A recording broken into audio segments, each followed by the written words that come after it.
3 moteurs lorsque tout le monde en choisissait 2 ou 4. Un design qui défiait la logique occidentale. C'était les années 60, Boeing peaufinait le 727 pour les aéroports américains bien bitumés. Et l'Union soviétique essayait d'atterrir sur du gravier gelé à moins 40 degrés où la piste n'était qu'une suggestion. Alors Tupolev a conçu autre chose. Quelque chose capable de décoller de la glace sibérienne, résister aux tempêtes de neige et embarquer environ 150 passagers à travers 11 fuseaux horaires. Le résultat fut le Tu-154. Un trijet qui privilégiait la robustesse à l'efficacité, la ténacité à l'élégance, la survie avant tout. 1026 exemplaires ont été construits, devenant la colonne vertébrale de l'aviation civile soviétique. Mais ce choix, 3 moteurs, pensés pour l'impossible, a tout changé dans le vol, la maniabilité et l'apparence de cet avion. Que fait cette prise d'air ovale sur la queue ? Pourquoi ces ailes s'affaissent-elles alors que tous les jets occidentaux les relèvent ? Comment un avion de ligne finit-il par entraîner des cosmonautes à l'atterrissage d'une navette spatiale ? Et pourquoi ces fameuses ailes lisses ont-elles commencé à se fissurer au bout de quelques années ? Parce que ce n'est pas qu'un simple avion. C'est une étude de cas dans la logique d'ingénierie soviétique. Tu vas découvrir 10 bizarreries extraordinaires du cheval de bataille le plus coriace de l'aviation, en commençant par la bizarrerie numéro 1. Curiosité 1, le mystère ovale. Place-toi derrière un Tu-154 sur le tarmac. Des entrées d'air parfaitement circulaires.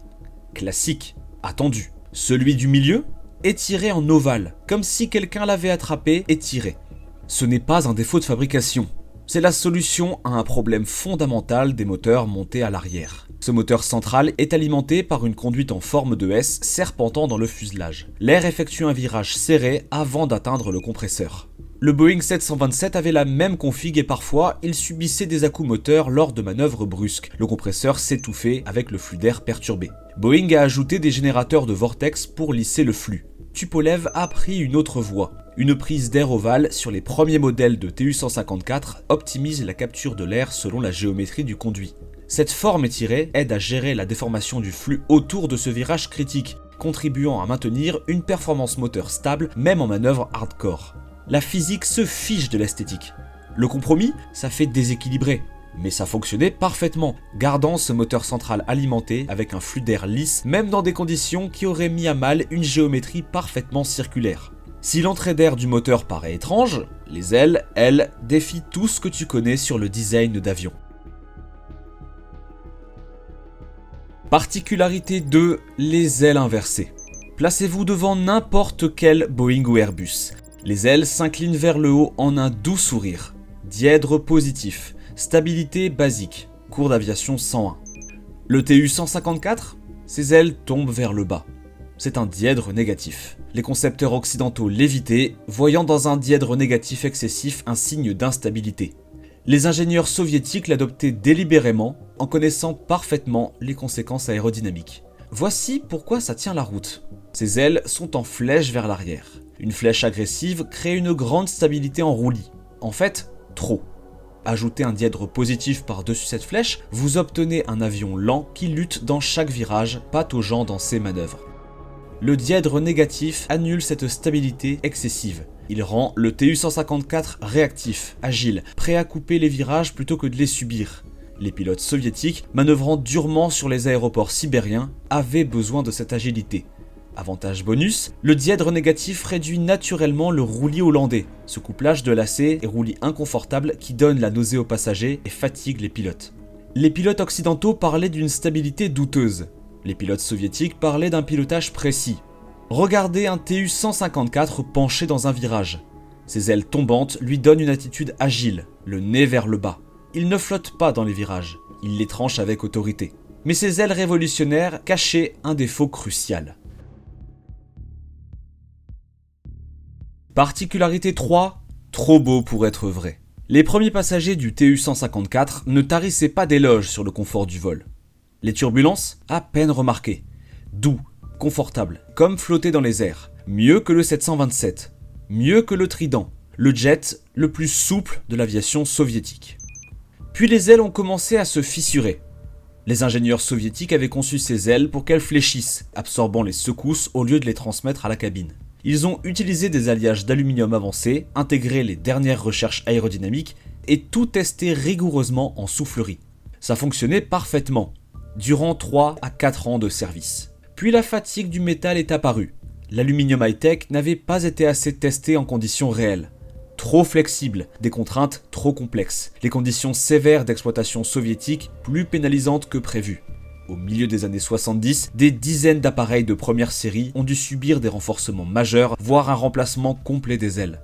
Un avion si confortable qu'il en devenait presque trop beau pour être vrai.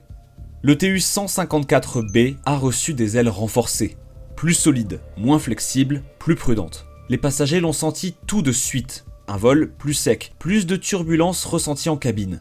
Mais ces ailes sont restées bien fixées. La plus vieille leçon d'ingénierie, réapprise au prix fort, on ne peut pas tout avoir. Les ingénieurs soviétiques ont appris à être plus conservateurs. Mais une caractéristique est restée surdimensionnée dès le départ. Particularité 4, 12 roues d'acier soviétiques. Comptez les roues sur un Boeing 737 ou un Airbus A320. 4 roues principales au total. Boeing 777, 12 roues principales, mais c'est un gros long courrier. Le Tu-154, 12 roues principales également, 6 de chaque côté, sur un biréacteur étroit à peu près de la taille d'un 757. Ce n'est pas du surdimensionnement, c'est de l'ingénierie pour survivre.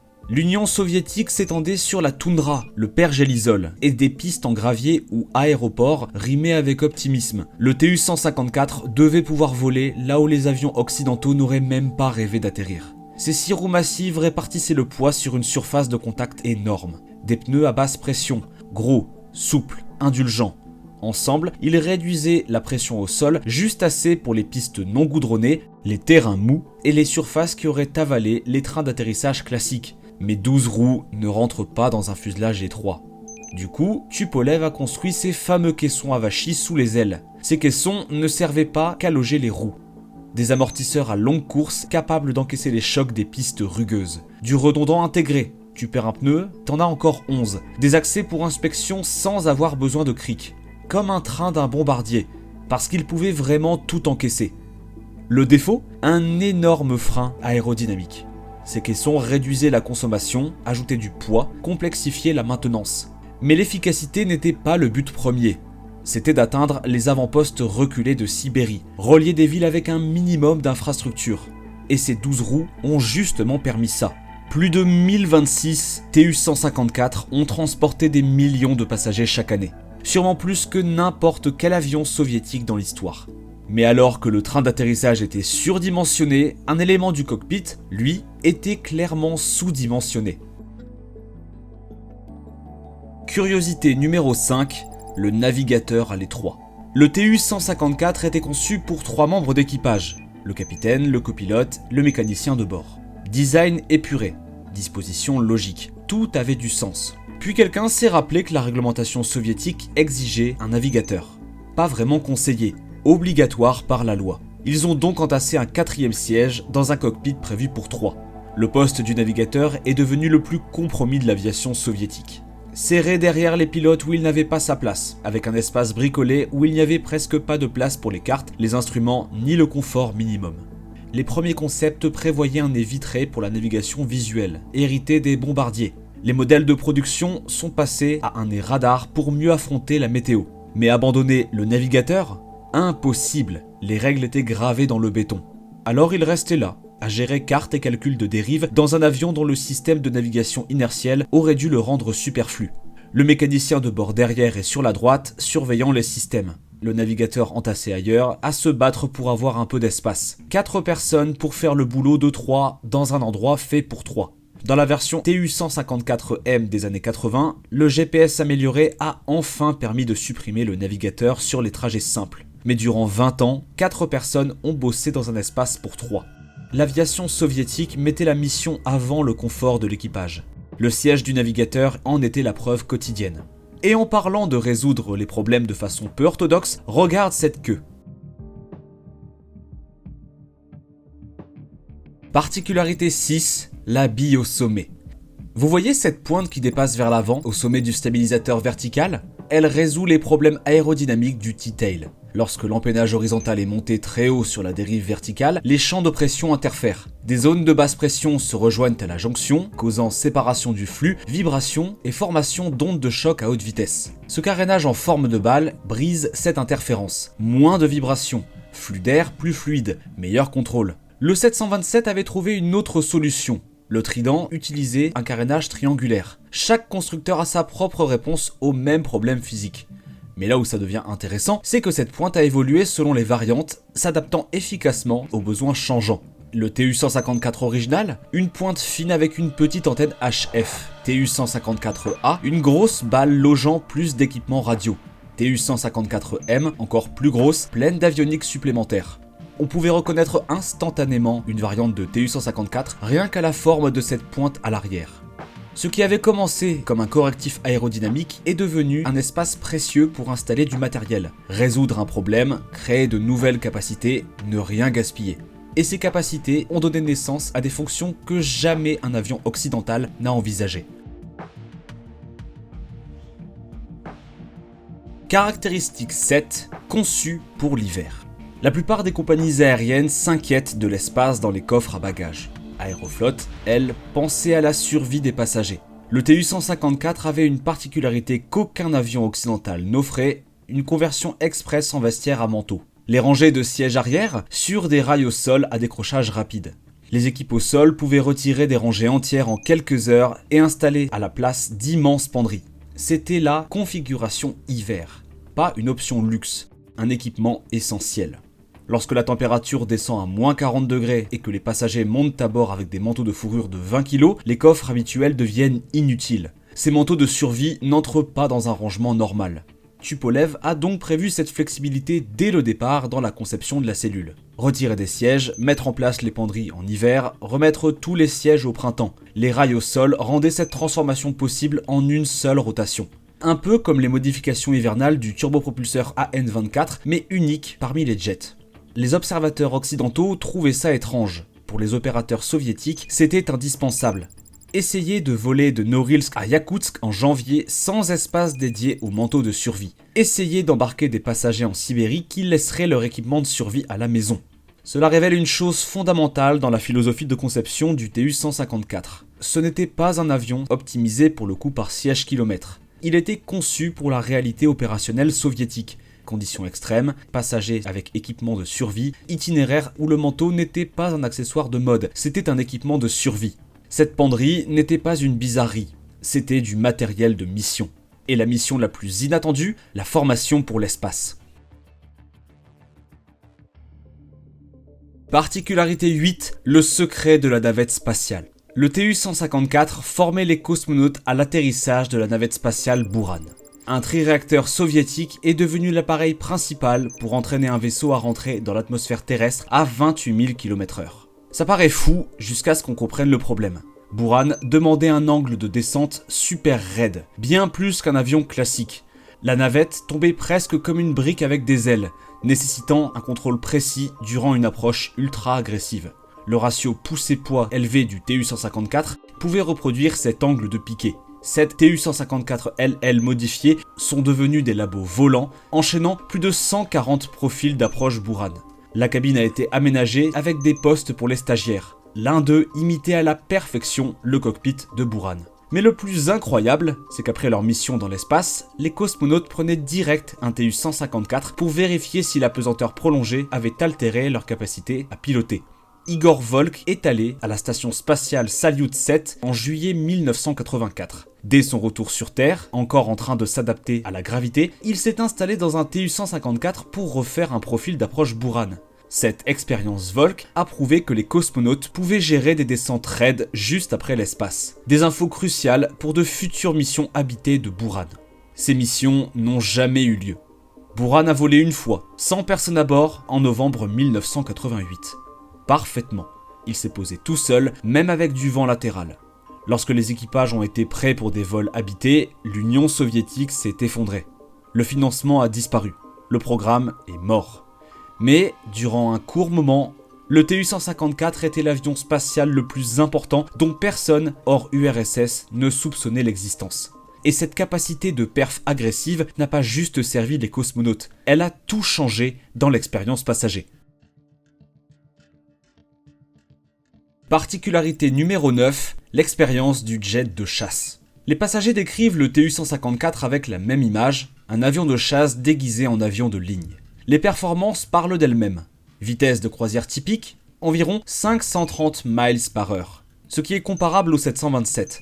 3 moteurs puissants, une cellule relativement légère malgré une construction robuste. Le résultat, un jet qui montait fort et transportait les passagers efficacement pour son époque. La montée, intense, pleine puissance jusqu'à 40 000 pieds en 10 minutes. Les oreilles qui bourdonnent continuellement. 3 moteurs à fond. Le nez levé à des angles qui faisaient serrer les accoudoirs aux passagers. La descente, tout aussi agressive. Des plongées raides réalisées en 15 minutes. Des inclinaisons jusqu'à 35 degrés dans des virages courants. Mais ce qui le rend vraiment remarquable, c'est ça. Malgré ses performances, il pouvait décoller de pistes sommaires de 1500 mètres en haute altitude par grosse chaleur en été. Vitesse et capacité courte piste. Puissance et robustesse sur terrain difficile. Le Boeing 727 avait besoin de pistes longues et lisses. Le Tu-154 pouvait égaler sa vitesse tout en atterrissant sur du gravier.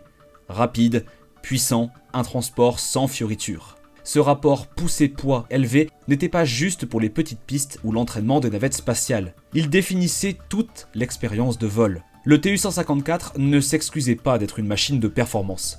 Les équipages d'Aeroflot poussaient l'appareil dur parce qu'ils le pouvaient, parce qu'il était conçu pour une exploitation agressive, parce que les horaires étaient serrés et les fenêtres météo limitées. Et cette performance venait d'une philosophie de conception fondamentale. Particularité 10, une robustesse hors norme. Alors que les premiers Tupolev comme le Tu-104 et le Tu-114 dérivaient directement de Bombardier, le Tu-154 était un tout nouveau design civil, une pensée moderne pour son époque. Mais les priorités soviétiques lui ont donné une robustesse bien au-delà de celle des avions civils classiques. Le train d'atterrissage dans des pods L, pratique pour le triréacteur, mais construit selon des normes de Bombardier.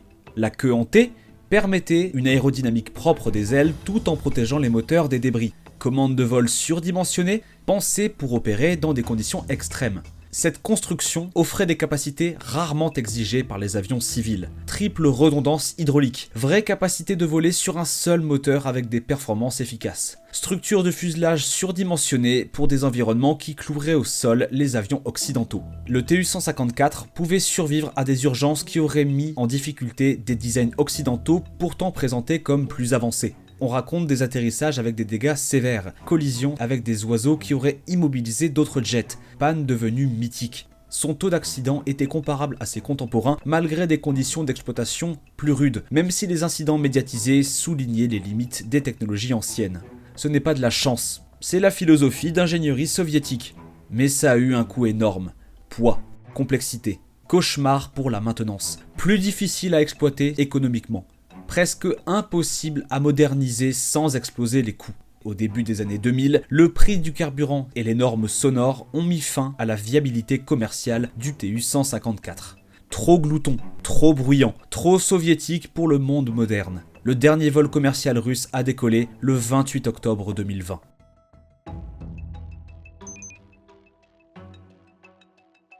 Alors, c'était quoi ce Tu-154 ? Ces ailes tombantes que les ingénieurs occidentaux évitaient, ça rendait l'avion réactif là où ça comptait. Un train d'atterrissage à 12 roues, un cauchemar d'efficience, ça a ouvert tout le territoire soviétique aux avions à réaction. Des ailes flexibles qui craquaient, ça offrait un vol parmi les plus confortables de l'aviation soviétique, même si ça n'a pas duré longtemps. Une cabine de navigateur minuscule, ça respectait les normes tout en repoussant les limites technologiques. Chaque bizarrerie raconte une histoire d'ingénieur qui résolvait des problèmes qu'aucun autre n'avait à affronter. Des problèmes inexistants en Occident. Des enjeux liés à une exploitation sur 11 fuseaux horaires du grand froid arctique aux étés d'Asie centrale. Le Tu-154 prouve qu'il n'y a pas une seule bonne façon de concevoir un avion. La meilleure solution dépend entièrement de la mission, de l'environnement, de la réalité opérationnelle à laquelle on répond. Et la mission du Tu-154 était vraiment soviétique. Quelle bizarrerie vous a le plus surpris ? Vous êtes déjà monté dans un Tu-154 ? Donnez votre avis dans les commentaires. Mais surtout, abonnez-vous pour plus de plongées profondes dans les appareils les plus fascinants de l'aviation.